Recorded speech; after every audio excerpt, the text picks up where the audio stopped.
அப்பனும் தந்ததால் இல்லை ஆதியின் வல்வினை சூழ்ந்ததால் இம்மையை நான் அறியாததா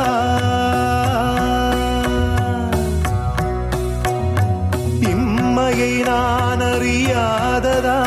சிறு பொம்மையின் நிலையினில் உண்மையை உணர்ந்திட பிச்சை பாத்திரம் ஏந்தி வந்தேன் ஐயனே என் ஐயனே பிச்சை பாத்திரம் ஏந்தி வந்தேன்